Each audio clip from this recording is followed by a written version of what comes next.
দর্শক, লালমনিরহাট সীমান্তের এখনকার পরিস্থিতি জানাতে আমাদের সাথে যুক্ত হচ্ছেন সহকর্মী সামিউল ইসলাম পাটোয়ারি মিলন। সামিউল, সীমান্তের পরিস্থিতি এখন কেমন রয়েছে? সীমান্ত সুরক্ষায় কি ব্যবস্থা নিয়েছে বিজিবি, জানাবেন।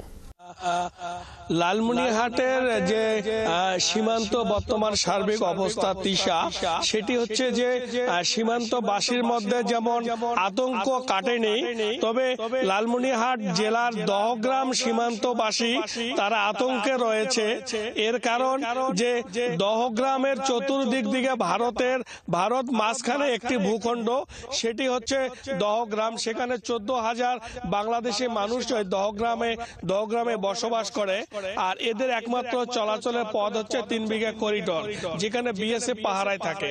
তবে দহগ্রামের ভিতরে বিএসএফ প্রতিনিয়ত যেভাবে হিংস্রতার পরিচয় দিচ্ছে, তাতে করে সীমান্তবাসীর মধ্যে আতঙ্ক থাকাটাই স্বাভাবিক বিষয়। কারণ গত কয়েকদিন থেকে আমরা লক্ষ্য করেছি যে দহগ্রাম সীমান্ত ছাড়াও লালমনিরহাটের হাতিবান্ধার সিঙ্গিমারি সীমান্ত, বাউরার ডাঙ্গারপাড় সীমান্ত এবং অন্য সীমান্ত অঞ্চলে যে বিএসএফ এর যেভাবে আগ্রাসী ভূমিকা, এর কারণে যে স্থানীয় যে গ্রামবাসীরা রয়েছে তারা তাদের ক্ষেত খামারে তারা যেতে পারছে না, সার দিতে পারছে না, কীটনাশক দিতে পারছে না। এমনকি ভুট্টা খেতে যে পানি দিবে, সেই পানি সেচ দেওয়ার পর্যন্ত তাদের মানে কোনো উপায় নাই।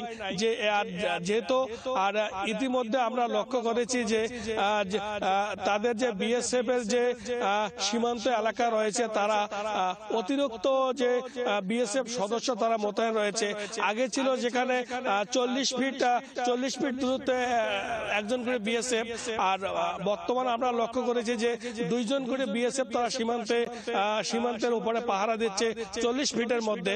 তবে আরো আমরা যেটা সীমান্তবাসী সূত্রে বিভিন্ন খবর পেয়েছি যে বিএসএফ যে তাদের যে অতিরিক্ত আরো ছাউনি তারা নির্মাণ করেছে। তবে সীমান্তে উত্তেজনা রয়েছে। লালমনিরহাটে বিজিবির পক্ষ থেকেও সতর্ক অবস্থা রয়েছে।